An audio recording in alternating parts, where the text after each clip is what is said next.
guys, Besson. I can hear you. Can you hear me? Yeah, we can hear you perfectly. Great. How are you? Thank you for doing this. No, thanks for agreeing to be with us tonight.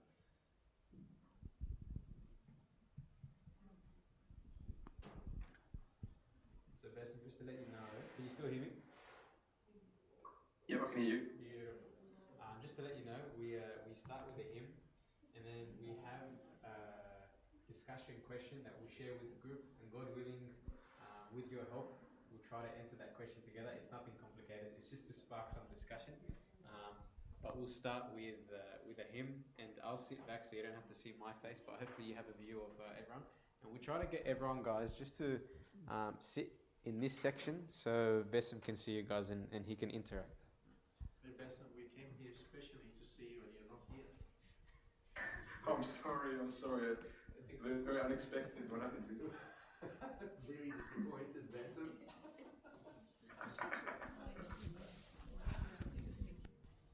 Hey, Marie.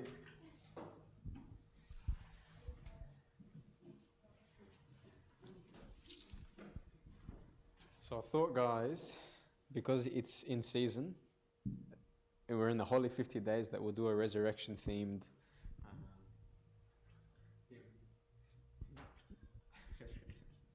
and we all know it, very early Sunday morning, right? We all know it. Beautiful, very early Sunday morning, great idea. I think literally if you type those words in, you find the lyrics. And put Tazbaha after it, because so you can open up the Tazbaha.org. And Bessim, feel free to sing along with us if you can still hear me. Thank you.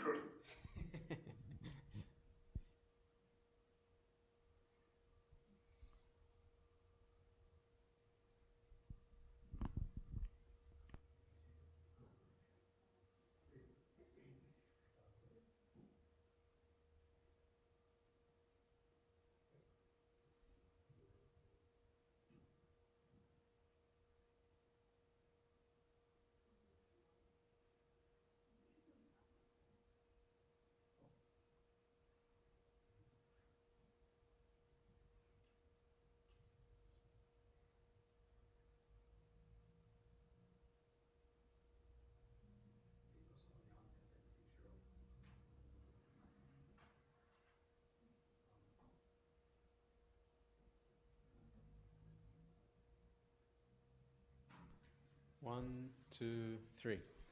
Very early Sunday morning, while the gods were still asleep, our Lord arose declaring His promise He did keep. Our Lord arose declaring His promise He did keep. Resurrection is my song. Resurrection gave me life. Resurrection made me strong. Jesus my Lord is alive. Resurrection made me strong. Jesus my Lord is alive. Jesus is risen in glory. Heaven and earth sang and praised, and the angel told the story. He is risen as He said, and the angel told the story. He is risen as He said. Resurrection is my song. Resurrection gave me life. Resurrection made me strong. Jesus my Lord is alive. Resurrection made me strong. Jesus my Lord is alive. Mary Magdalene was looking in the garden for her Lord. Jesus Himself was telling her to go and spread the word.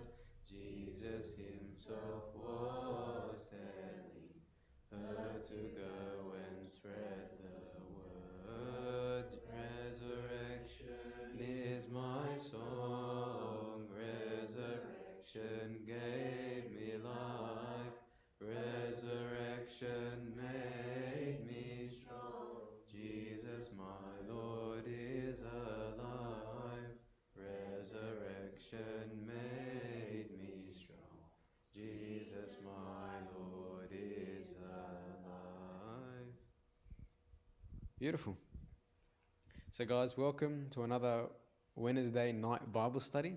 Now, I'm sure you guys know, as we're used to, we go before the main Bible study, we do what? All right, a psalm from the weekly wisdom. Now, we're changing it up a bit. We thought to ourselves, to spark some discussion, we introduce a new segment called the weekly question. Okay? So it's not the weekly wisdom, which is from the book of Psalms, which we take one psalm a week and we learn one wisdom. So we'll do that every second week. All right? On the alternating week, we'll do a weekly discussion question. And so the question we posted in the group before the Bible study, to surprise the speaker, not to surprise the speaker, but to help us ask or try to answer this question as the speaker is sharing in the Bible study. And in the end, we'll try our best with the speaker to answer the question. And again, it's not a complicated question at all. So the question for this week, before I hand it over to our speaker, was Esau, so just to give you a heads up, tonight's Bible study, if you didn't see the poster, is about the character of Jacob, okay? And so the question is, was Esau justified to hate his brother and seek to kill him after their father's death? And we read about this hatred in Genesis chapter 27, verse 41. And the question again, guys, so keep an ear out because we're gonna try to answer this question together and spark some discussion.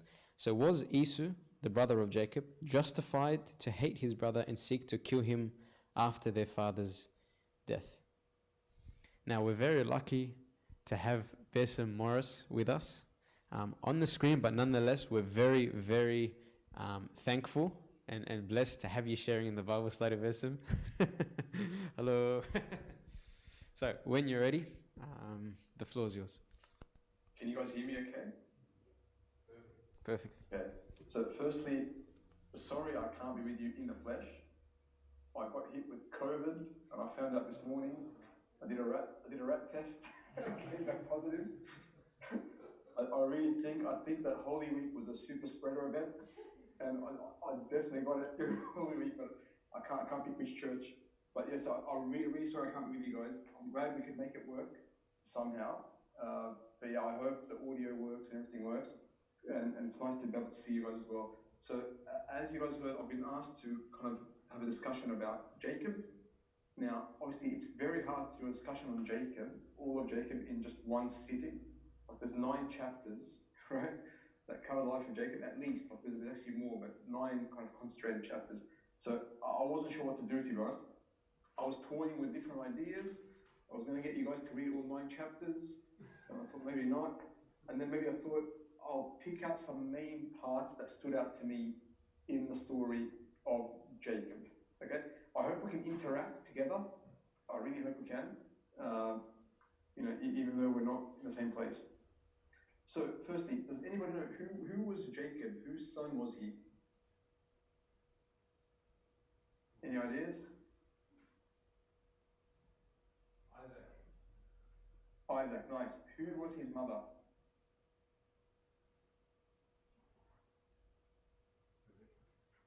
Rebecca.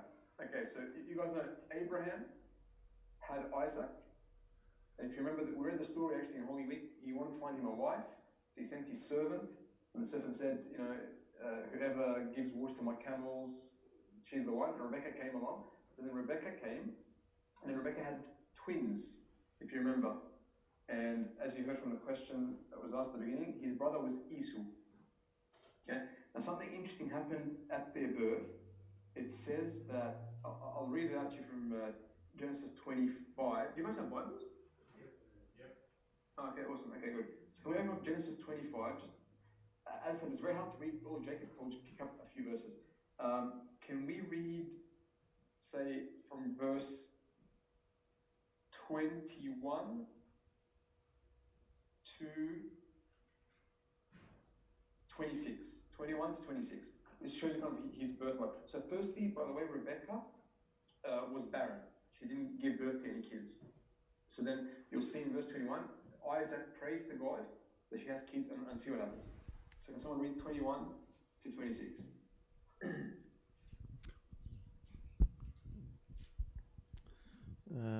21. 21, yeah. Now Isaac pleaded with the Lord for his wife because she was barren, and the Lord granted his plea. And Rebekah his wife conceived, but the children struggled together within her. And she said, "If all is well, why am I like this?"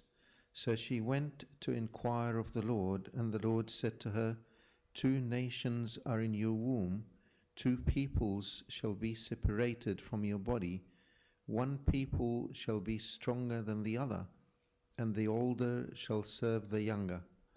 So when, keep going? Keep going, yeah.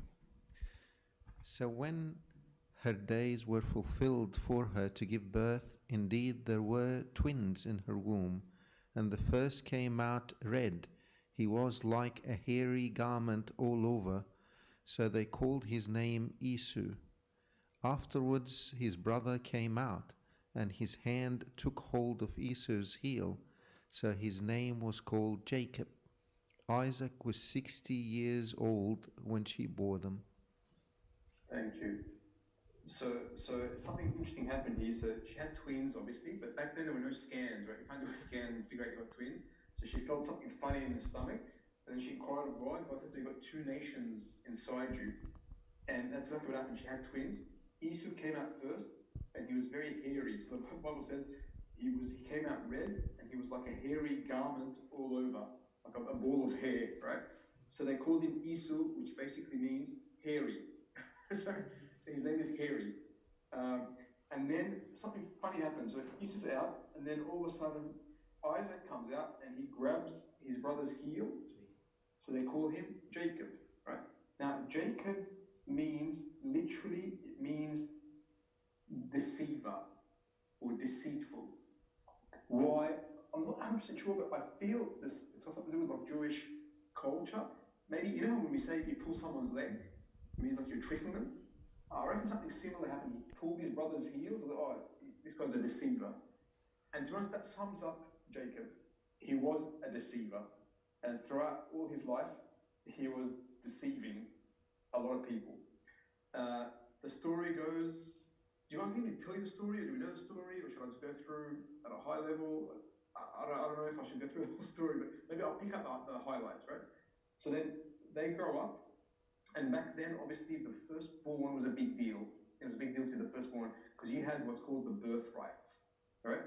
You were the firstborn, you had the birthright. Birthright meant that I think you inherited more than everyone else, and the key thing is you got blessing from your father, right? And by the way, Christ was the firstborn as well, right? Christ was the firstborn from the dead, and we are all in Christ firstborn as well, just as an aside. So we all are firstborn sons with Christ, because we are united to Christ. So anyway, so Jacob really wanted the blessing. So then it sounds like he was looking for a way to get it. One day, Esau was kind of out hunting, and Esau was like a huntsman. He was a man's man. Jacob, the Bible says, was a mild man, a bit of a mama's boy, right? Just to be blunt, he was a mama's boy. He loved to hang out with his mum at home and just, maybe cook with her and do housework, whereas Esau was always out hunting. Isaac loved Esau because he used to eat his food, right? He used to barbecue food for him. He loved him. Jacob, his mum liked him a lot more than Isaac. So that's kind of the dynamic of the household. So then Isaac came home one day from hunting and was starving. And this amazes me, like how starving he was, because he basically found Jacob making lentils, like arts. You guys know what arts is? And he basically was dying to eat arts, to the point where he said to him, "I'm going to die, give me arts." So Jacob basically, "Okay, I'll give you the arts on one condition. Sell me your birthright." All right? So I want the blessing of the firstborn. So crazily, right, Esau says, yeah, look, I'm going to die. What's the birthright going to do to me? I'm going to die. As if you're going to die, like, look, you're going to die right now? Like, I don't know, how long has it been since you've eaten? I don't know. Anyway, so he sells him the birthright, and he eats that. Okay? And then years go by. I don't know whether now Isaac didn't take it seriously or he forgot about it, but basically, Isaac started to get old. So Rebecca, the mum, said to Jacob, your dad's getting old. You better get the blessing from him. Right?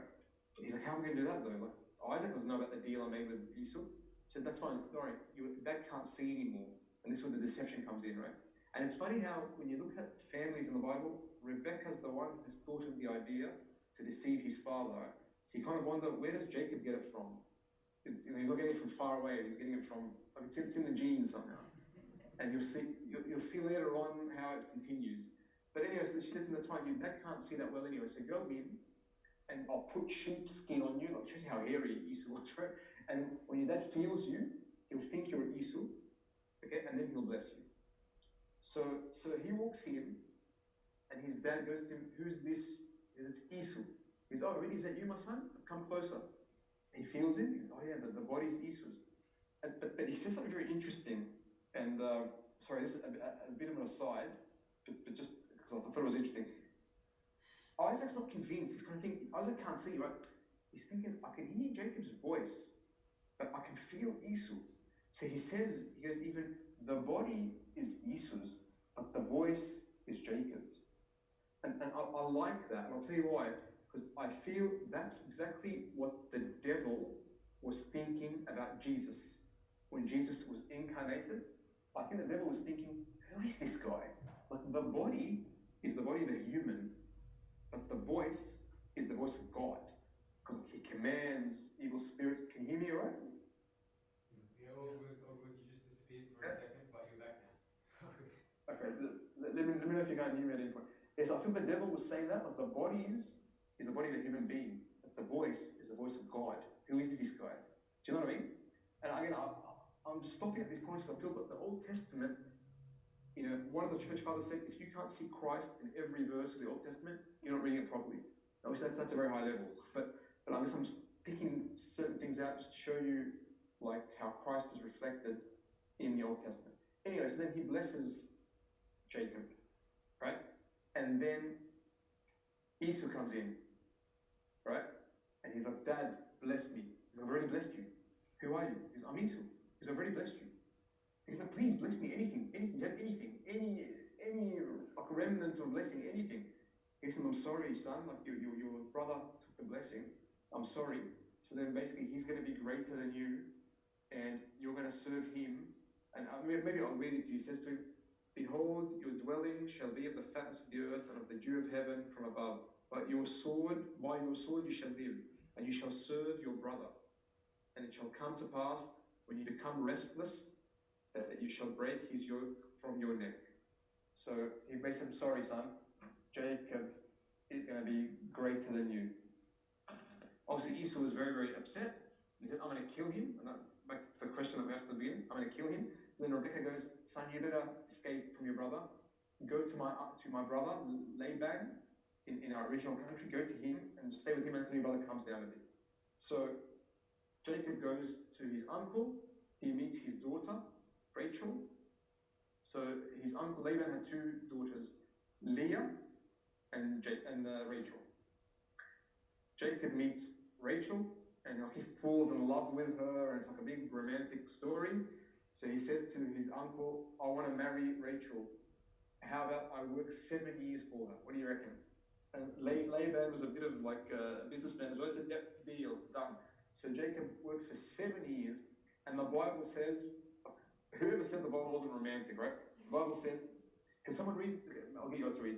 Chapter 29, verse 20.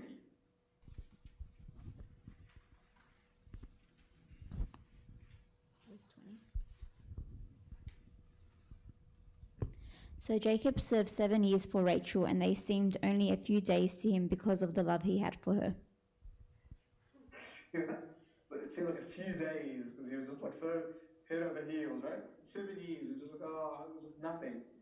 But the funny thing is, and this shows that what goes around comes around, is that the night of the wedding, finally, I don't know what happened, Jacob got drunk or something, right? But he wasn't fully with it, because Laban thought, you know what, I'm going to give Leah instead of Rachel, because Leah wasn't as kind of good looking as Rachel, so she was probably a bit harder to marry off. So he's like, I'm going to give you Leah. So somehow Jacob doesn't realize that it's Leah, wakes up in the morning, looks next to him in bed, and guess who it is? It's Leah, not Rachel. She's like, what have you done? Like, I agreed Rachel with you. And he goes, sorry, son, like in our culture, the firstborn has to get married first. So I'm sorry, work another 7 years and you can have Rachel. Actually, to be accurate, he gave him Rachel, so that then work another 7 years to earn her. So Jacob married both of them, Leah and Rachel. He obviously loved Rachel a lot more than Leah, so Leah felt a bit unloved. So God, because our God is, fair, he made Leah have a lot of kids for Jacob. Rachel was barren. So then it got a bit messy. They each gave him their kind of maids. So he had 4 women in his life. And at the end, Jacob had 12 kids, 12 men, 12 boys. 2 of them were from Rachel. And they were, does anyone know who the 2 from Rachel were? Any ideas? Joseph was Rachel's son, and Benjamin, to be honest, was Rachel's son as well. I think actually Rachel died while giving birth to Benjamin. And that explains why Jacob loved Joseph and Benjamin so much.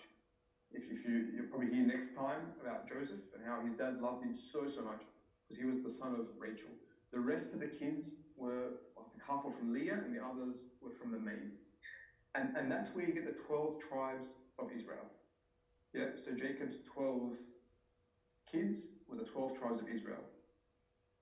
And Jacob's name is changed to Israel. So literally he becomes a nation. He becomes the country of Israel. And 12 tribes are his kids, and from there come a lot of other generations. And then eventually Christ comes from Judah, who's one of Jacob's sons, who was, by the way, Leah's son as well. Okay, does that make sense so far? Any questions? Or okay, so eventually Jacob goes back to his home and meets Esau, and he's very worried about meeting Esau. Obviously, this is after years. I don't know how many years he worked. 14 years for the Laban's daughters, and had a few kids. Maybe 20 years. After 20 years, he went back home. He was very worried about meeting his brother, and he was surprised actually by the reaction that Esau gave him. He actually wasn't upset at the end. Kissed and hugged, and they made up. So that's kind of a very quick tour of Jacob's life. Now there's a few things I was hoping to stop at. Okay, but any questions or anything at all, feel free to jump in at any point. Okay, so I tried to find something good about Jacob, as in like what is good about this guy? He's a deceiver, right? Like what did he do that's so good? Why did God care for him so much? And one thing I actually forgot to tell you guys, a very important thing, and maybe we can read this, is that when Jacob escaped Esau, when he first got the blessing and escaped, and his mum said, escape and go to Laban, it says that he went, so his uncle Laban was in a place called Haran. And Jacob and Isaac and the family were in Beersheba. So he left to escape, and then it got dark on his way there. So he spent the night outside. And he said he took a rock, placed it under his head as a pillow, and slept. And he saw a dream, a very important dream. And maybe we can read it. Can we read chapter 28?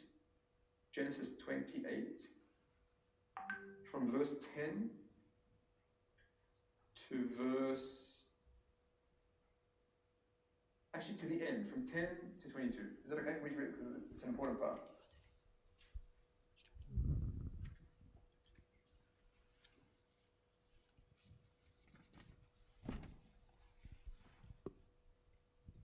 Now Jacob went out from Beersheba and went towards Haran.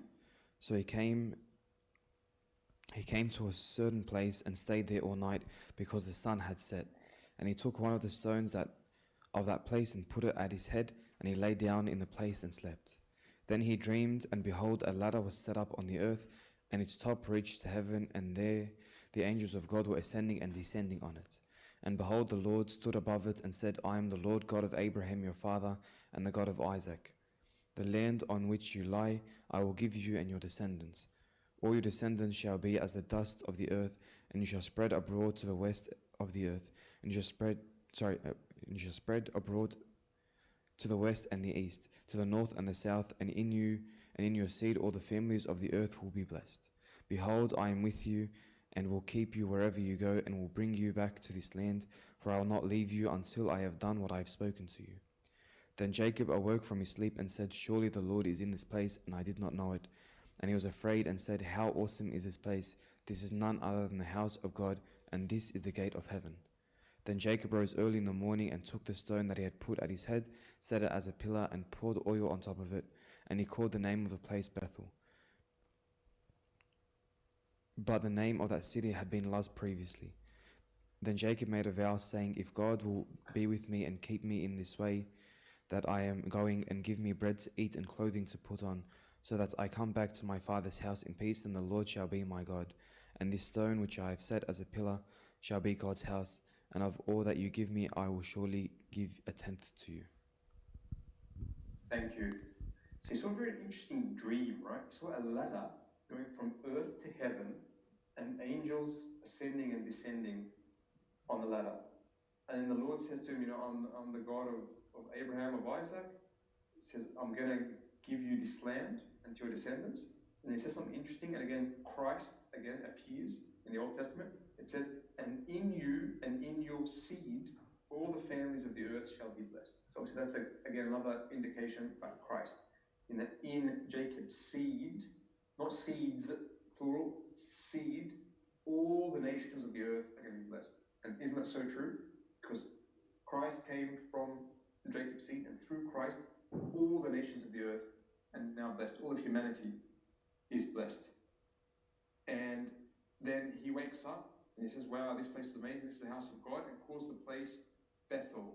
Now, Bethel, a bit of a language lesson, is Bet-El. Bethel is Bet-El in Hebrew, and it's Hebrew is very similar to Arabic. Bet means house, right? And El in Hebrew is God. So anytime you see the word El, that's God. So Bet-El means God's house, the house of God. And God gives me a lot of nice promises. I'm going to be with you, I will keep you wherever you go, and will bring you back to this land. I will not leave you until I have done what I have spoken. Okay? And that was kind of the start of Jacob's journey with God. Okay. So, any questions on that, or any comments on that, by the way? Okay. So, a few things maybe that I learned from Jacob's life. And as I said, it's very hard to go through the whole thing, so we pick just highlights, right? A few things I learned from Jacob's life. I'll start with the not so nice things, then I'll go to the nice things, right? So the not so nice thing. As they say, what goes around comes around, i.e., there are consequences to sin. Sometimes we sin and we say, it's not a big deal, God forgives me. And that's true. God forgives us, completely forgives us, and wipes it out as if it never happened from a spiritual sense. But often there are consequences to the sin, and we need to bear those consequences. Okay? So Jacob was a deceiver. And the funny thing is, throughout his life, he's deceiving others, but others are deceiving him as well. So he gets deceived from his uncle, Laban, right? And then, can anyone think of another time Jacob gets deceived? A major time?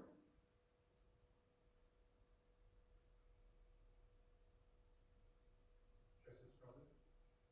Joseph, exactly. So what happens years after? Same thing. His sons, his own sons, go and sell Joseph and come back and say to him, sorry, Dad, we think your son has died.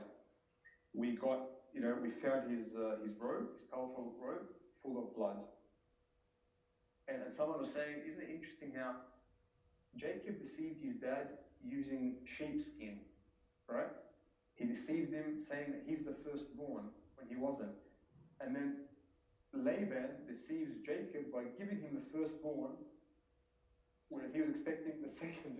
So he got deceived through the firstborn again, and then his sons later on deceive him by killing a sheep, and through the blood of that sheep they deceive him again. So what goes around comes around. There are consequences to sin. So I guess it tells me, like, don't take it lightly. Yes, from God's perspective, he forgives the sin, he wipes it out, but there are often consequences. Like, I don't know, I smoke, I get lung cancer. I sleep around, I get AIDS. I don't know, I'm making stuff up. You know what I'm trying to say? Like, there are consequences. God may forgive, and from God's point of view, forgiven 100%, but there are often consequences I have to live with. But God uses those consequences still for my good, but there are consequences. And I found it very interesting. The deceiver gets deceived eventually throughout his life. Any comments on that?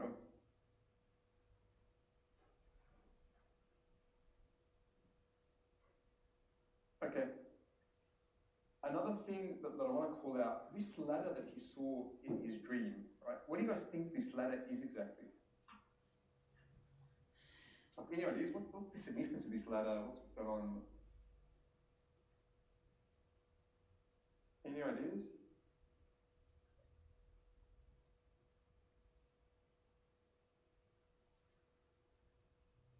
No ideas what the ladder may be representing, or St. Mary's, I believe that's one of the symbols, definitely. I think, do we say it in Tasbeha at some point? During Kia? I think we do, yes. And why St. Mary?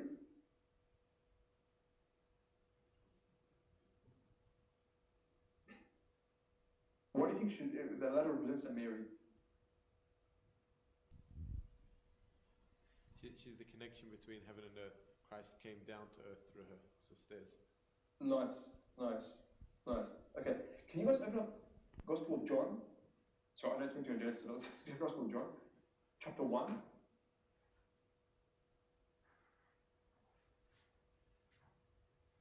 So let me set the scene, what's happened here. So if you remember in John chapter 1, this is right at the beginning, obviously. Jesus is kind of making disciples at the beginning. So he meets John and Andrew. Andrew brings Peter. And then after that, Philip is brought along. And then Philip goes and gets Nathanael, if you remember. And he said to him, we found the Messiah, remember? And then Nathanael goes, can anything good come out of Nazareth? You guys remember the part? And he goes, come and see. So he goes to Jesus. And then as soon as Jesus sees him, he goes, behold, an Israelite indeed in whom there is no deceit. And Nathanael goes, do you know me? And if you remember, he goes to him, before Philip called you, while you were under the fig tree, I saw you. Right? Now let's read verse 49. Nathanael's reaction to that, and then Jesus' response to him. Verse 49 to 51, just 3 verses. Nathanael answered and said to him, Rabbi, you are the Son of God, you are the King of Israel. Jesus answered and said to him, because I said to you, I saw you under the fig tree, do you believe? You will see greater things than these. And he said to him, most assuredly I say to you, hereafter you shall see heaven open, and the angels of God ascending and descending upon the Son of Man. See the link? See the link between this and the ladder? So Jesus is saying, Nathanael, don't be so shocked. Like, you're going to see greater things. You're going to see the angels of God ascending and descending. Same thing, right? But upon the Son of Man, upon Jesus. So another symbol of this ladder, which I really love, is that the ladder represents Christ.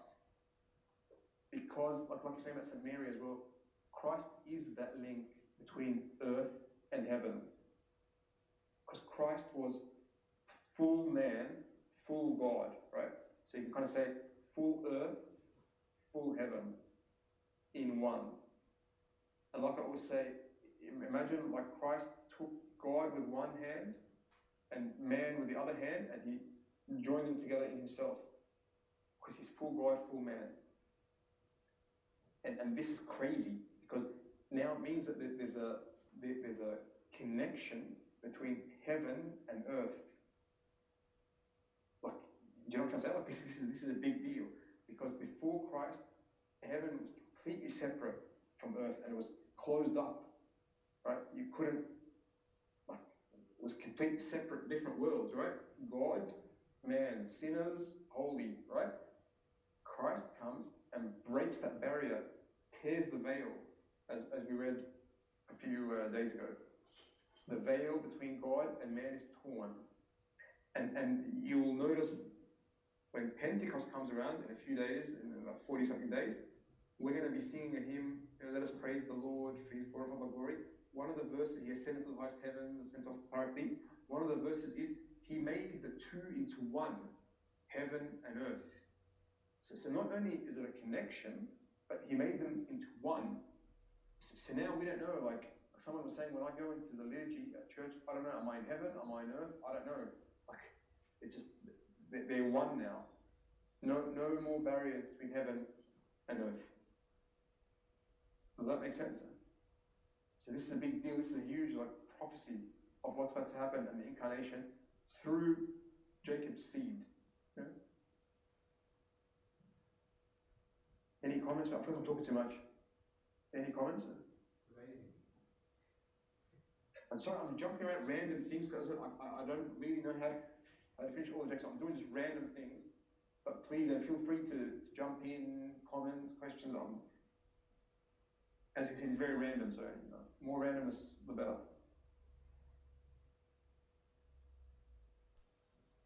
Okay. Now, another thing that I learned from Jacob, and this is really, I really like this. I really like this.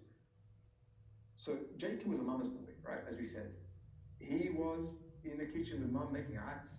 That's what he wanted to do. And it says he was very he used to to live in the tent, and then all of a sudden, because of the circumstances, he gets pushed out of home, and he's going on this journey on his own in the middle of nowhere. He's spending the night outside, it's almost like God said, you know what, Jacob, and I can relate to this. I can really relate to this. I can't work with you at home, next to mummy. I can't. I need to push you out of your comfort zone. I need to push you out, right? So God often pushes us out of our comfort zone. And at first it's very uncomfortable, and I don't like it, and I don't want to do it, I'm scared, no. But you look back and you go, oh, best thing ever. Yeah? I can relate to this because, as Uncle Nagy knows, years ago, I had this crazy idea. I thought, I'm going to travel the world, right? I'm going to go backpacking around the world. And my parents thought I was crazy, and I thought, no, I've got to do it. I've got to get out of my comfort zone. And man, it was hard. It seemed like a good idea at the time, but when I actually got there, I'll never forget the day at the airport. I'm there with my big backpack, and my parents are saying, bye, right? And I'm stepping out into the unknown. I was going to South America, right? First stop, I've got my own. First stop, Hawaii, second stop, Mexico. It's craziness, right? And I thought I was going there for 6 months. That was kind of my intention. I'm going to go for 6 months. I'm going to go to South America, Europe, travel the world, and come back around. I ended up getting stuck in London, and I ended up spending 10 years in London. Right? Yes, 10 years, and I ended up getting married in London. I ended up getting a British passport. The plan didn't go as I expected whatsoever. But I look back, and I have to say, best thing I've ever done was to get out of your comfort zone. And I've learned this lesson in life. I felt God was saying to me, I can't work with you in Sydney. You're too comfortable. By the way, I'm not telling anyone to travel the world, right? Don't tell your parents. I said that. I'm just sharing my experience, right? But I felt, me personally, God is saying, I can't work with you in Sydney. You're too comfortable. Yeah? And I was very comfortable. I home with my parents, I had my church, my job, everything was set, and I was just going from one place to the next, and I knew exactly what was going to happen for the next 50 years. But God was saying, I can't work with those. There's too much comfort, there's too much certainty, right? I need you to taste a bit of uncertainty. I need you to taste a bit of discomfort.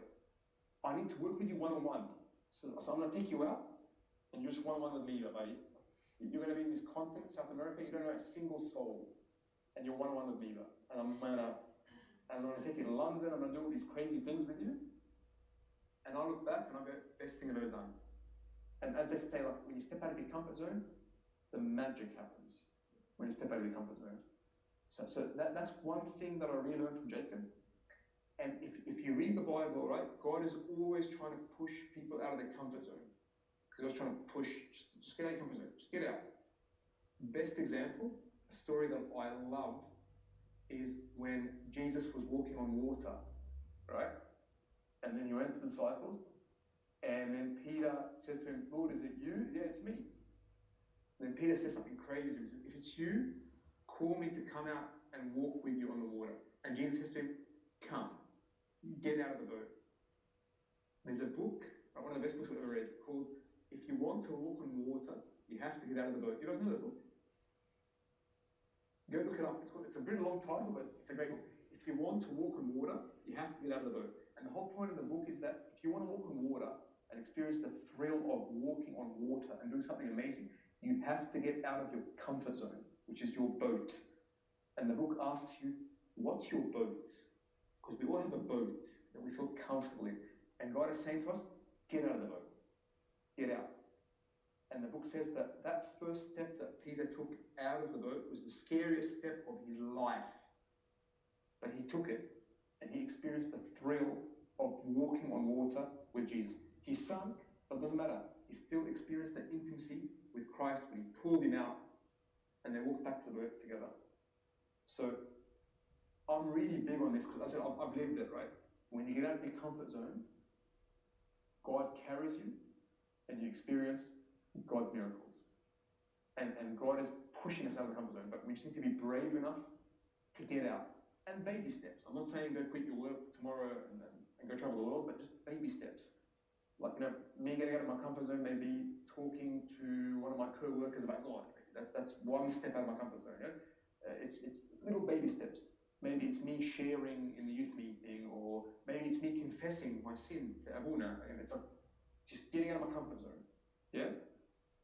And as they say, and I've experienced this as well, when you get out of your comfort zone expands, so you get more comfortable. And you get out again, and it keeps expanding. So now if you tell me, hey, let's go move countries, I'll get easy. I've done it a few times now, so it's fine. Do you know what I mean? So can we read Deuteronomy? Because I think Deuteronomy says it very nice. What I'm trying to say, I'm babbling, but this is what Deuteronomy is trying to say about Jacob. Deuteronomy 32. So is it 32? So yes, 32.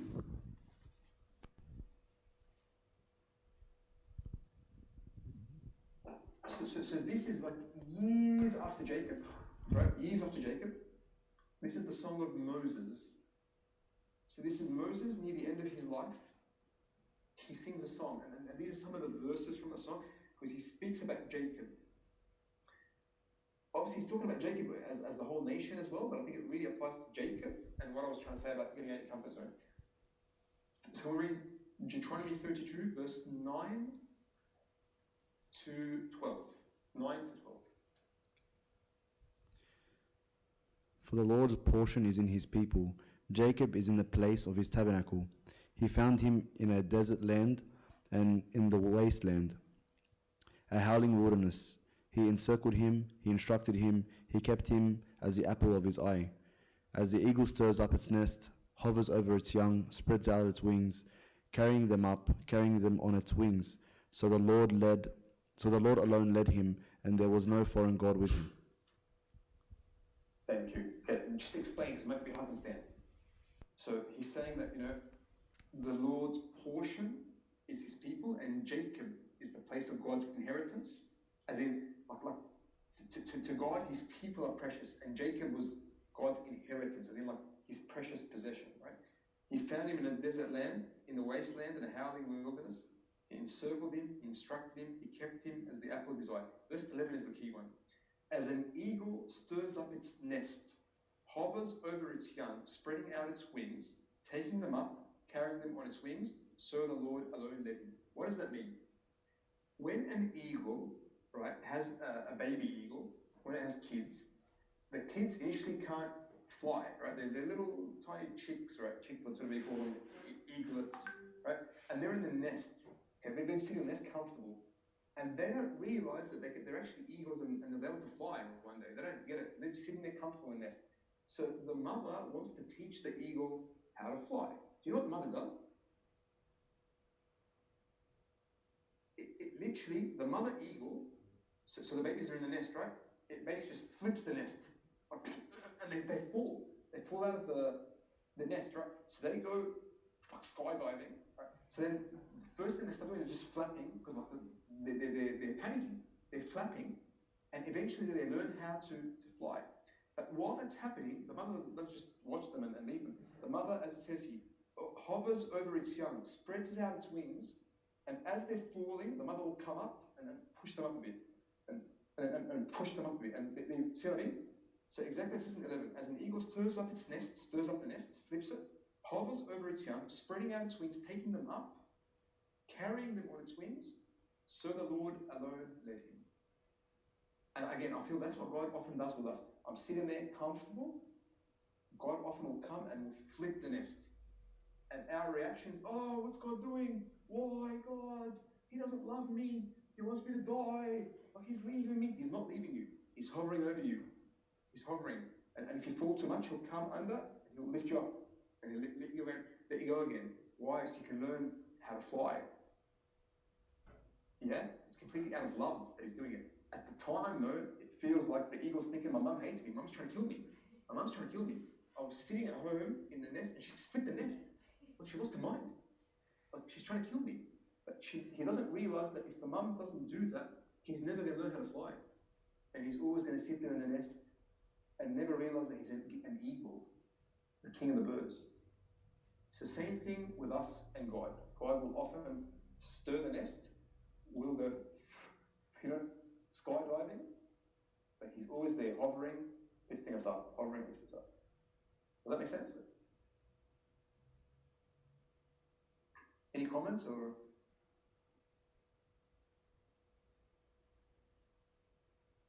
So I guess just a word of encouragement, if God has stirred your nest and you're free falling now, don't worry. He's there. He's hovering over you. He's taking you up, don't worry. He hasn't forgotten you. He's not trying to kill you. He's trying to make you stronger.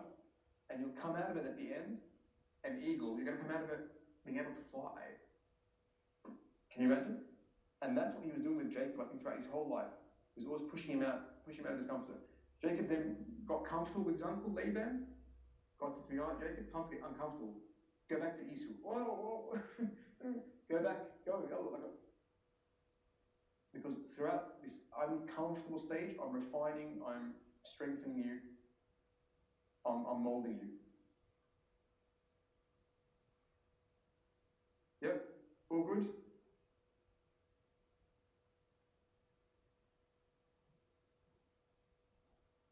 No comments, nothing? No, we love the example, Basim. You didn't hear our reactions, but we were all giggling as well. It was a very nice example. Thanks for that. I said, the Bible's amazing, man. Like, look, like Deuteronomy, like end of Deuteronomy, you mentioned Jacob, and it's amazing. But the thing is that when you first read it, I don't know about you, does it make sense to me? What does it mean he stirs up the nest, hovers over? What are we talking about?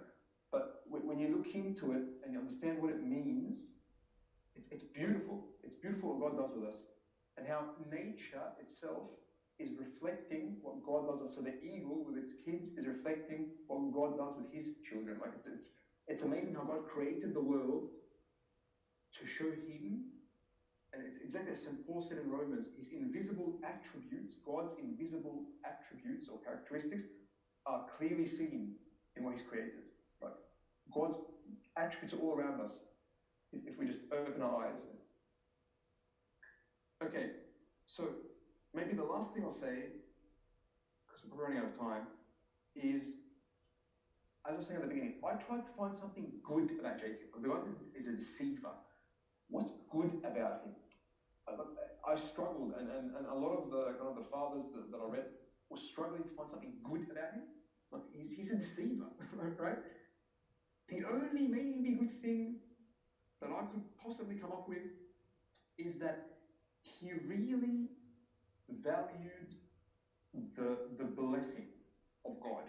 That's why he went to all these great lengths to deceive his dad to get the blessing.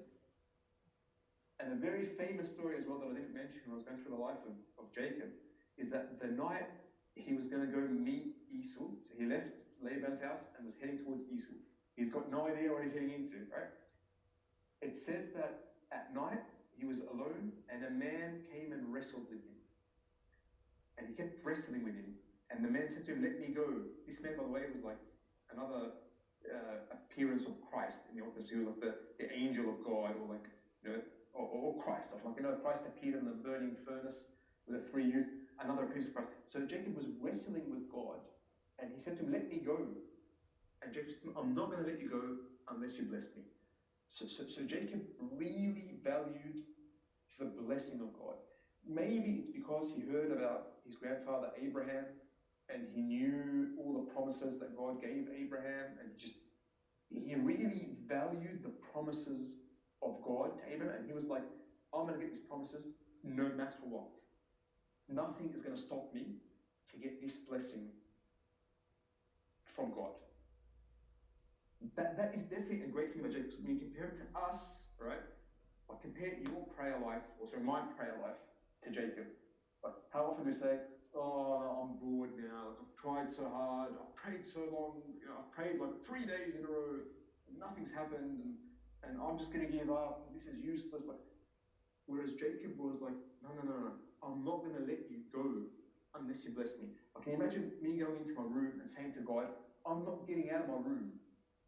I'm not going to get out of my room until you bless me." Like, do you know what I mean? Like, see the persistence, whereas on the other hand, Esau, he was like, "Mate, I'm hungry and there's a bowl of oats. Who cares about the blessing and birthright?" But when he weighs it up, "No, I'd rather have oats." Whereas Jacob, no. The blessing of God is priceless. So I'm going for that with everything I've got. Does that make sense? So again, that wrestling with God, and by the way, that's when God said to him, "I'm going to change your name from deceiver, from Jacob, to Israel," which means prince with God. Right? So the blessing was God almost changed his nature. Right? And same with me. Like, I feel prayer with me is God changing my nature. But I've got to stay in there long enough in my room, in God's presence, in order for him to work and change me enough. You know, I often go in there, out, and God's like, "Man, I wish you'd stay a bit longer. Like, I had a bit more work to do. Like, you ran off." Like, you know what I mean? So again, Jacob teaches me the importance of prayer, the importance of perseverance in prayer, the importance of struggle in prayer, the importance of prayer in my life, and how prayer will change me. It changed his name. And back then, by the way, in the Bible, don't take name lightly. Like, we take names now lightly. You can change your name. No. Names back then were a label that described you. They were almost your identity. That's why they're very careful what to call the kids when they came out. You know, Esau, hairy, because that's him. That's who he is. Right? Jacob the seed, that's who he is. So when God changes someone's name, that's a big deal. That's changing their identity. And that's what prayer does. Prayer changes me. Yeah, prayer is not just me asking God for stuff. Prayer is me being changed. Yeah? And that's a very different way to look at prayer. Because often we look at prayer as me going to God with my shopping list and trying to convince him to give me what I want. That's not it at all.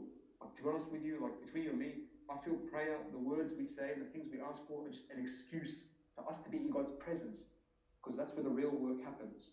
It's not about what I say. That's why a lot of the fathers will go in prayer and they just stay silent. Just silent. Can you imagine? Like, they go for hours just silent. Why? Because they're in the presence of God. They're soaking up the presence of God, they're being changed. It's like, I always say, it's like being in an operating table with a doctor, right? You lie there and the doctor's working on you, right? We often say, I don't feel pain, I'm not feeling. Who cares what you feel? It's not about feeling. But God is working. God is doing something. It's like me saying to the surgeon while he's operating, I'm not feeling anything, doctor. You know, shut up and just stay there. I'm working. I'm doing stuff, man. I don't care what you feel. I'm working, right? And I think the same with prayer. God works in prayer. God changes us in prayer. We just need to hang in there long enough and struggle long enough.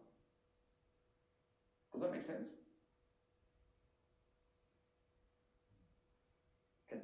Now, the last thing I'll say, which is linked to this, is that because Jacob is a deceiver and he wasn't a great guy, if you compare Jacob to Abraham, so Abraham, Isaac, and Jacob are the three ones that always get mentioned, right? He's probably the worst out of all three. Sorry, Jacob. You know what I mean? Abraham was a great man. Abraham was a friend of God. Abraham was like, you know, Isaac as well, another great man. Jacob, deceiver, right? But the amazing thing is, and this tells us a lot about our God, is that whenever God would mention himself in the Old Testament, he would say, I am the God of Abraham, Isaac, and Jacob, right?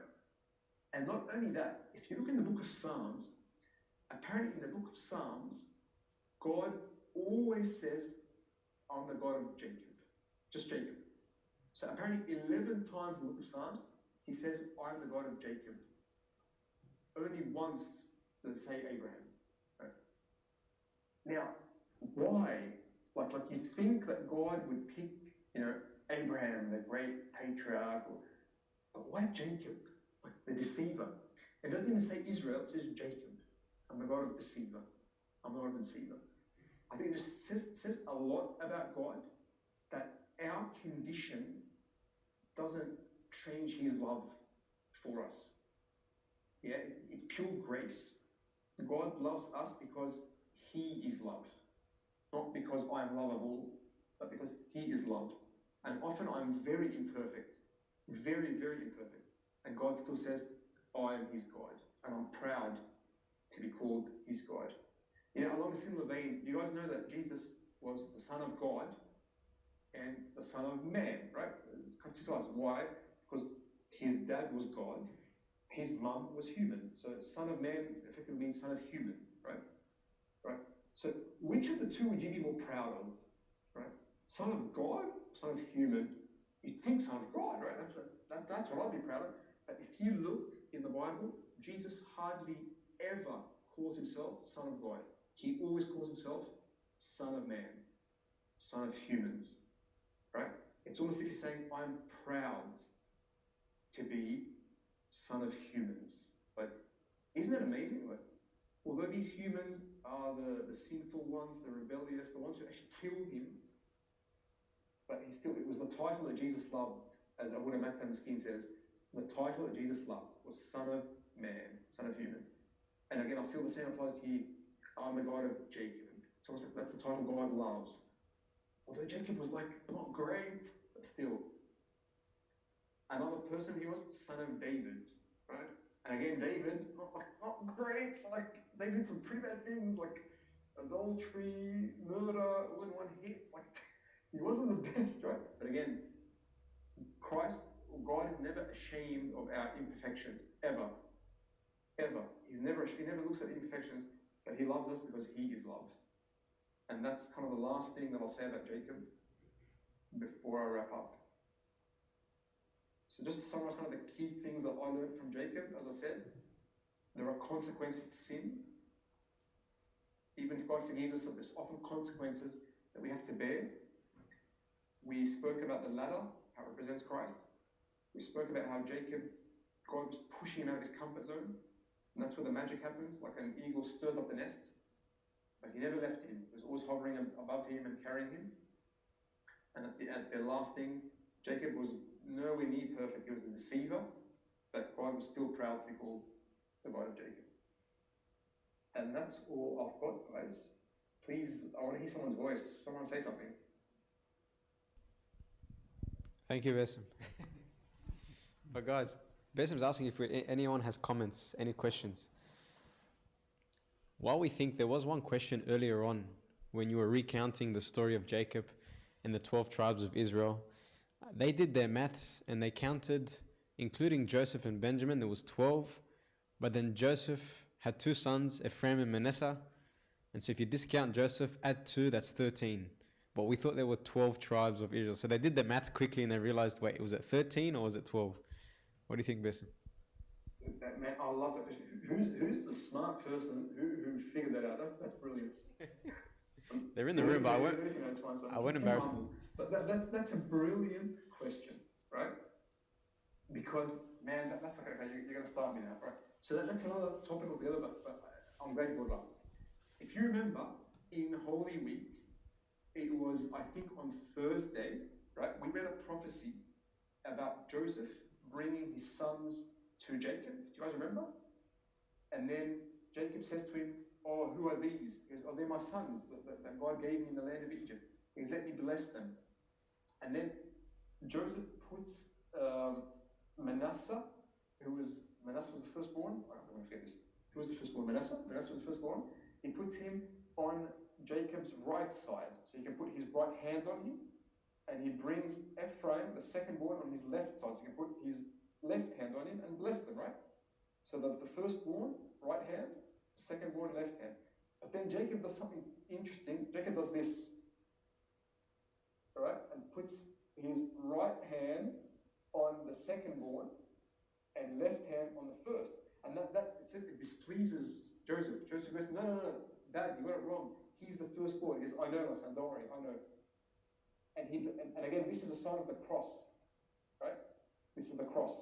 So, and then Jacob says to him, these 2 kids are going to be my sons the same way Reuben is. And they're going to get an inheritance as well. So you're right, in that one move, Jacob effectively created an extra tribe out of nowhere. You now have Manasseh and Ephraim as 2 additional tribes to Joseph's 11 brothers. So he makes 13. And again, for me, that really shows, again, it's an image of God's grace, in that God's grace almost breaks the rules, if you know what I mean. Like, there were always 12 tribes, and it was known, like 12 tribes, that God breaks the rule and says, you know what, I'm going to give Joseph an additional gift by taking his 2 sons and making them tribes as well. And when Moses came, Joshua, and all that happened, and they started dividing up the land, Manasseh and Ephraim get a big piece of the land as well. So you are right, there were about 13 tribes. But then again, when they divided up the tribes as well, God said, I want to take the tribe of Levi to be my own. So the Levites were the priests. So the tribe of Levi will be mine. They're not going to get an inheritance because the Lord is their inheritance. Right? So without Levi, there's still 12. But you are right. In total, they are 13. And yeah, Jacob effectively created an additional tribe by that move that he did. So through the cross, God's grace, we are given something that we don't deserve. Right? Through the cross of Christ, we get given something we don't deserve. We're given a portion that we don't deserve. Does that make sense? That makes sense. And the person who asked, I can see them nodding. Thanks, Wes. Okay, good. Perfect. Any other questions before we get to the weekly question? And Besson's going to help us answer it. But any other extra questions? All right, so our weekly question. Now, guys, if you missed out in the beginning, usually we have a weekly wisdom from one of the books of wisdom. But we're going to alternate that with a weekly discussion question. And the discussion question for this week, and I want to hear from you guys, and I'm sure Besson wants to do the same before he answers. And the question was Esau, the brother of Jacob, justified to hate his brother and to seek to kill him after their father's death? Was Esau justified in hating his brother and seeking to kill him? Knowing now the story of Jacob and Esau and what happened with Esau's birthright and Jacob the deceiver, was Esau justified? What do you guys think? So we have some 50-50. So someone's not convinced. That is. What does everyone else think?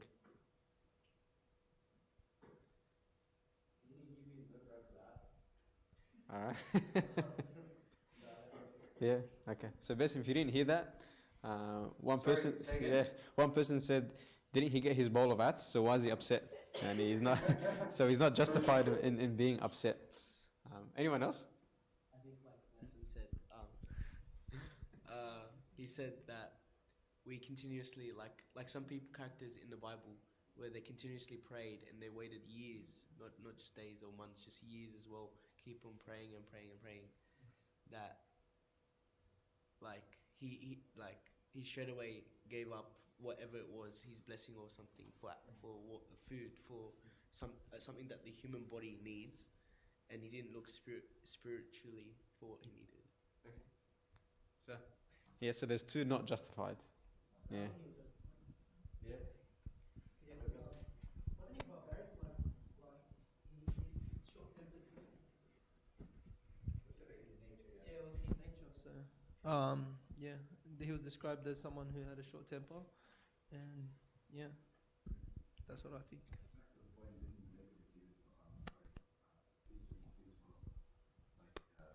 He had to. Rebecca told him like he had to put on the sheep clothing. I can't see, so there's a whole bunch of deception there as well. And his father didn't know what happened between them both. So still, Jacob wanted to bless him and not Esau.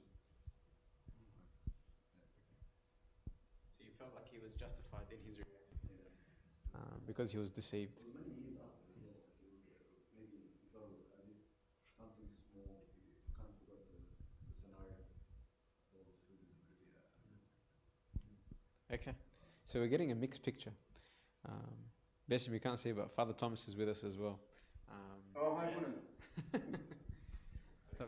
wouldn't have to.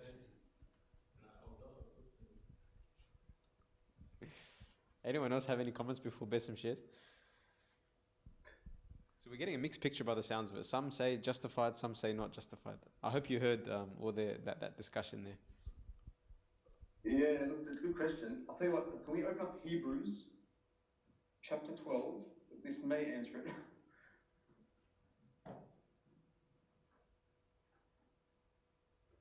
What chapter that's? 12, Hebrews chapter 12. And we'll read maybe from verse 15, 17, just 3 verses. 15, 16, 17.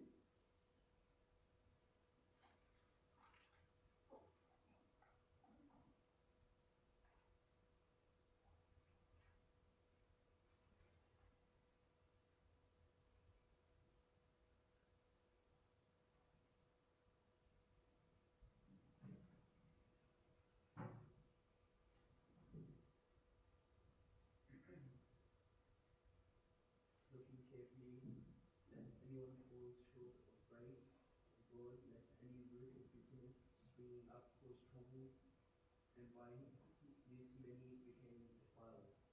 Lest there be any fornicator or profane person like Esau, who for one morsel of food sold his birthright. For you know that afterward, when he wanted to inherit the blessing, he was rejected, for he found no place for repentance, though he sought it diligently with tears. What do you guys think?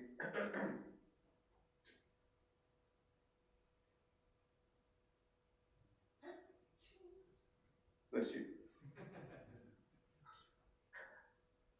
What do you think of those verses? I think it's similar to what you said earlier. You said that there's still an earthly consequence for your mistake, and that's why that was Esau's earthly consequence, was that you gave up your birthright. Yes, I may forgive you for that, but you don't get your birthright. So it was a mistake that he made, and there was an earthly consequence. Whether or not he's justified in becoming angry at Jacob, it's almost as if you're trying to blame somebody else for your own mistake. Like if I lie or cheat, or it's because because the exam was so hard, that's why I had to cheat. It's the teacher's fault. It's the teacher's fault. So I get angry at the teacher. No, I think you did the mistake. You suffer the consequences of the mistake. I'm actually Yeah. thinking, Lesson, that I think he is justified. And the main reason for that is that if we think of it from a spiritual perspective,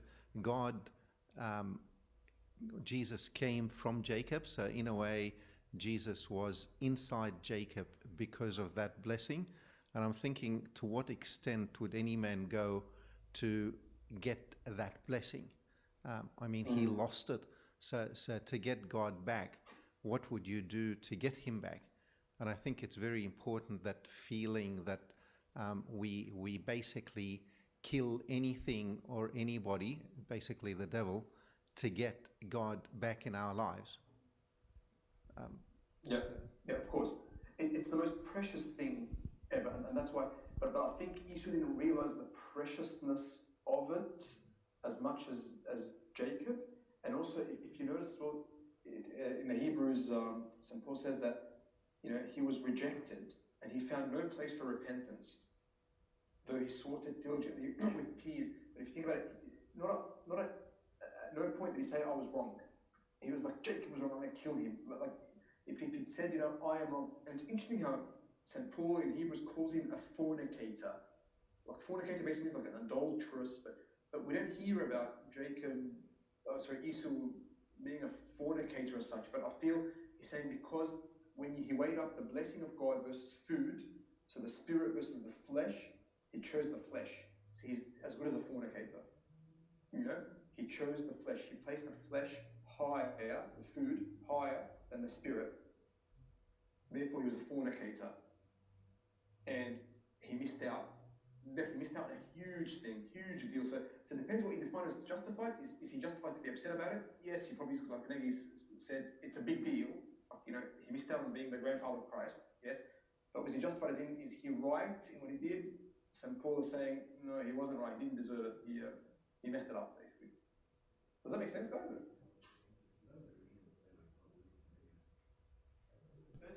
Just out of curiosity, with your comment, in the Old Testament, the general practice was that you commit adultery with other gods.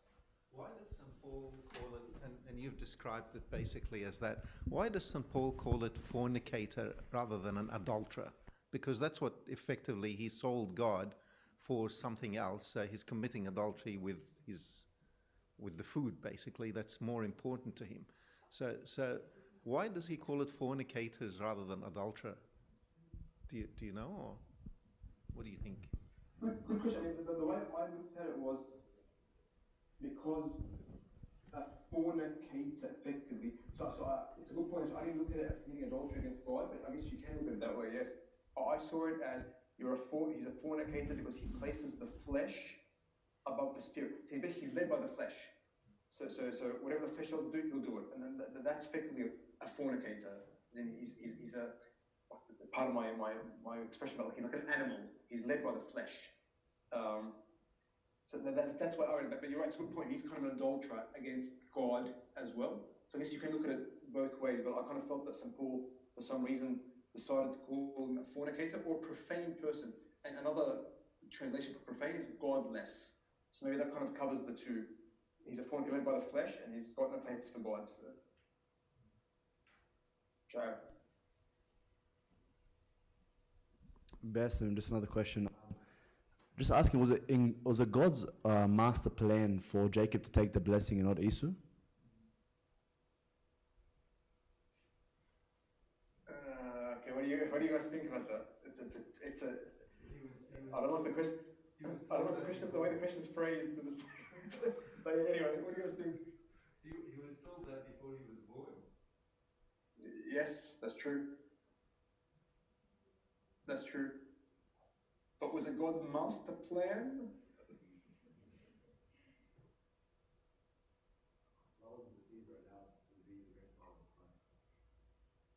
Oh, mate. Okay.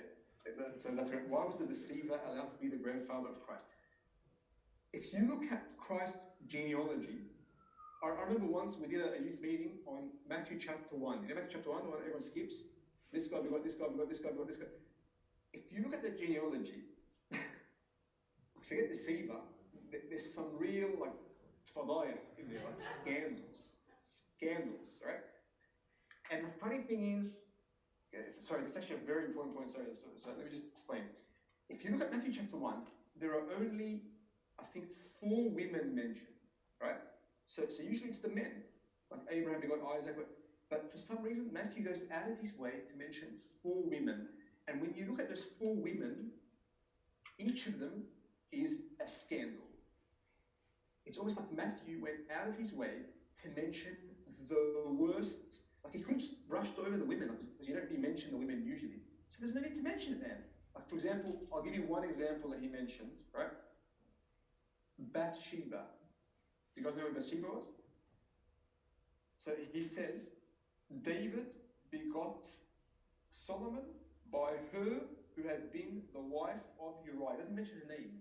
But he says, David begot Solomon by the woman who was someone else's wife. Right? And if you guys know the story, just very quickly, David sent his army to war and stayed back, which is, I don't know why he did that, it was a mistake. He stayed back home to chill. He's walking upstairs on the roof of his house, he sees a woman having a bath, right? So he likes her, he lusts after her, he asks, who's she? They say, she's the wife of Uriah. Uriah is in your army, he's fighting right now. He goes, bring her to me. They bring her, he sleeps with her, commits adultery, while her husband is serving in his army, right? She comes back to him a few days later or whatever, saying, guess what, King, I'm pregnant. She's like, I thought this was going to be like a one-night thing and then forget about it. She's pregnant, what do I do now? This is a big problem. So he calls back Uriah, right, from the wall, in the hope that Uriah will come back, sleep with his wife, and he'll think it's his child. But Uriah, being a very noble man, a lot better than David, says, no way is the army fighting outdoors and I'm going to sleep outside my house. And David's like, man, go sleep with your wife. Never. So he goes, right, let's try something else. Let's get him drunk so he can go sleep with his wife. He gets him, this is King David, right? The one who wrote the psalm, this is King David, right? Son of David, remember? Let's get him drunk. Gets him drunk. Uriah's adamant. Saidi, no way I'm sleeping with my wife. He goes, all right, there's no way. I'm going to have to get rid of him. I'm going to have to kill him, right? So what does David do? David writes a letter to the chief of the army, right? And says, I want you to put Uriah at the front of the attack, put him at the front, like basically close to the enemy, and retreat, like pull back and leave him to get killed. And he gives Uriah that letter, right? In his own hands, his own death sentence. Uriah goes to the army, says, here's a letter from the king. The chief reads it, says, fine. All right, let's go. Uriah, you're at the front. They retreat, Uriah gets killed. And they send back a message to David saying, David, what you've asked for has been done. He's dead. And then David's like, oh, what a shame. Okay, well, Bathsheba, come, you can be my wife now. I've covered it up, yeah? I've covered it up now. God's not happy though.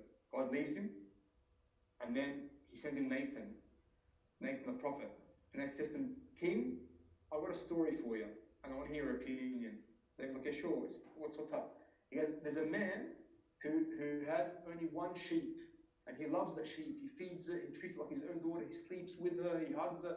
It's the only thing he's got. Then another man who's very rich gets a guest come visit him, and he wants something to sacrifice for this guest. He wants to kill a sheep. So he leaves all his cattle and goes to that one man's sheep and takes it. What do you think? And David gets like angry and annoyed, and David's like, that man should die. And man, if I could make a movie, like, why would this be like the key scene? Because then Nathan goes to him, you're that man. And like, you can imagine, this is the king of Israel, and Nathan's some nobody, like just the prophet. And he goes to him, you're that man. And then he starts saying, God said, I took you from looking after the sheep, from behind the cows, I took you and made you king of Israel, and look what you've done, right? But then the greatness of David, if it was anyone else, they'd be like, oh, but she was having a bath naked, and this and that, and it was too fair, and excuses, and not my fault. The next verse, after Nathan says to him, you're that man, David says, I've sinned against the Lord. The next verse after that, Nathan says to him, and God has forgiven you your sin. You're not going to die. That the child that you've had with her is going to die. So David like cries about it, but then the child dies. Then he sleeps with her again, now she's his wife, and he has Solomon. Why are we talking about this? Because you were asking about how can a deceiver be God's great-grandfather? Matthew goes out of his way to mention that King David gave birth to Solomon by her who had been the wife of Uriah. He goes out of his way. Like, why, man? Why? Just cover it up. Like, you know, when you talk about your family, you want to make your family look good. Why bring this up? And that's just one of the women. There are like 3 other women and all scandals. It's to show that, as I was saying, God is not ashamed of our filth. God actually came and he has a blood relationship with this filth in order to save us from the filth. If God chose the best sinless people as his genealogy, where does that leave me, the sinful person? But he didn't. He chose the worst of the worst to come and be united with him in order to save all of us, so that no one can say, I am too bad for God.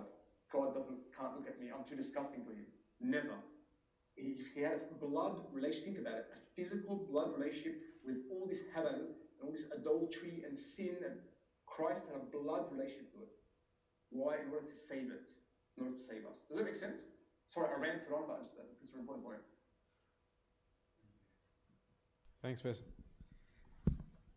Any other questions?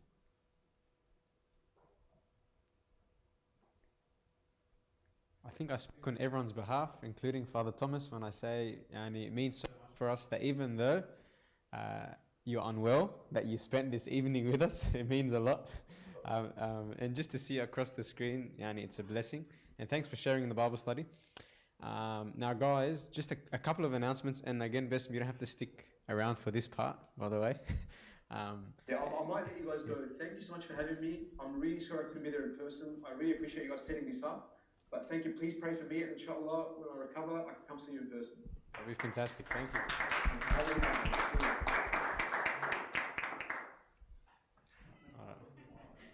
حاجة تخوف. All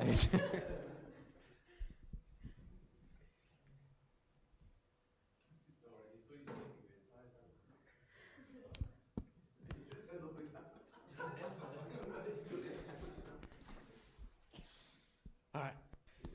How's everyone going? It was very nice, right?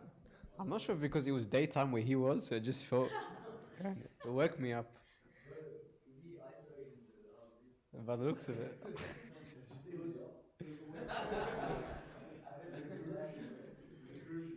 It was actually so nice. He even had his rat test in the beginning. Guys, there's a couple of announcements. So as you know, there was no Wednesday liturgy, there's no Friday liturgy, but the first liturgy to start up again is Saturday morning. All right, Saturday morning, 9 a.m. So hey, it's the Holy 50 days. It's a fresh page. Let's try to be serious and attend the liturgy, and I speak on my behalf first. Before that, there's something special that's going on with one of our sister churches, St. Anthony's Church in Guildford. They're having a fundraiser for their camp. Okay, to fund their camp, they need a bit of help. All right, and it reminds me when there was in Acts, when there was a famine in Jerusalem, and St. Paul says the churches in Macedonia, they came and said, hey, let's support our sister church. All right, they're having a fundraiser this Friday at 8:30 p.m. It's a movie night with a barbecue. All right, it's a movie night with a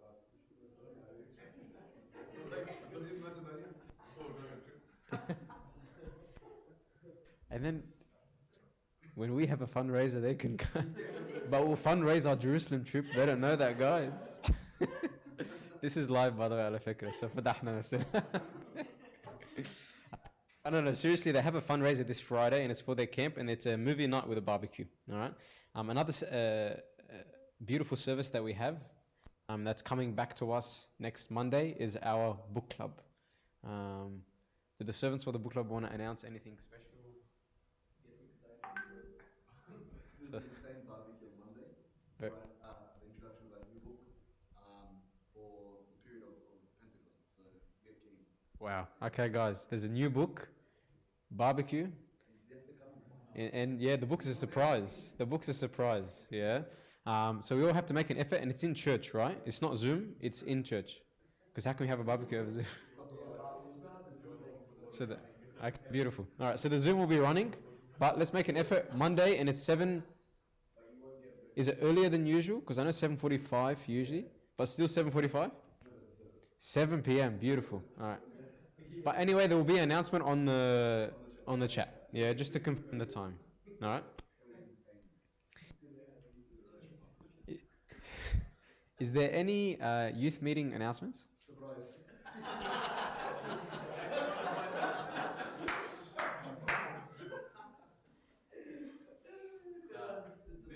This week we're doing a one-off series, okay?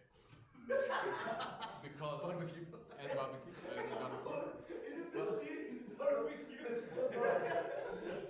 But because the week after that is a combined youth meeting in I think it's St. Mark's. St. Mark's.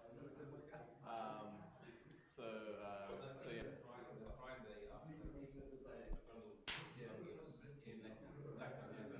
You're one of those Oh, wow. Okay. So guys, there's two different. Okay. So guys, just to repeat that, this Sunday is a one-off series. Okay. Next Friday and Sunday, there's combined youth meetings with Bishop Angelos. One is at St. Abanub's Church on the Friday, and one is at St. Mark's on the Sunday. All right? And I'm sure the details will be shared. Okay? Any other announcements? So guys, as you noticed, there was any other announcements, everyone? There was a new segment, which was the weekly discussion question. So every second, we can vote on the question. Yani, this is your service. So if you want to make it more interesting and change the name, so make a suggestion and we can change it for sure. Fortnightly discussion question of... Okay. Okay, all right. Nice. We'll brainstorm for sure. But we're alternating every week. Weekly wisdom question, weekly wisdom question, just so we can spark some discussion, okay?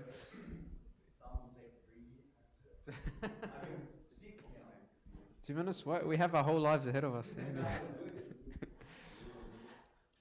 Now, guys, as always, we have an Arabian meal waiting for us outside, okay?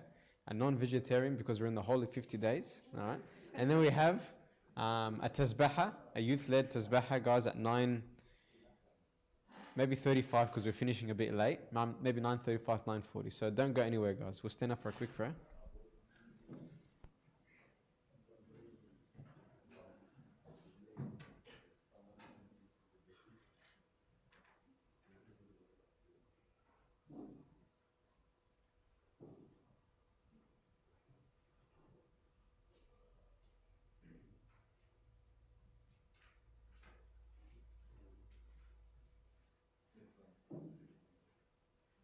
Lord Jesus, we thank you for your blessings.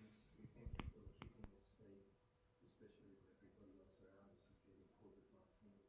We ask of you, Lord, to bless us, keep us in your care.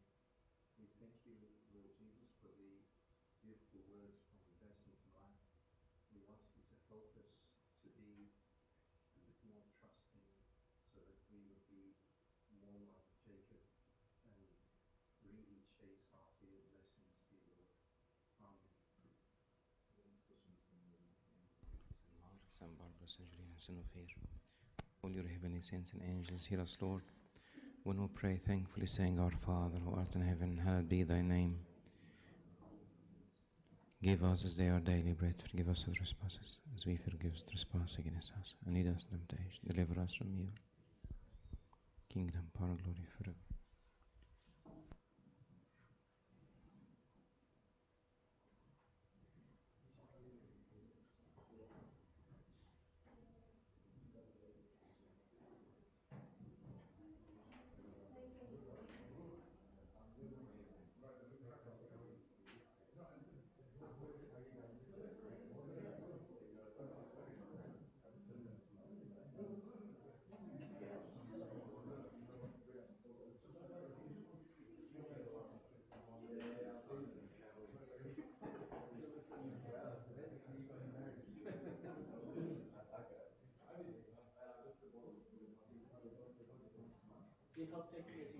We'll go have a heavy and then we'll take it. Use this connector.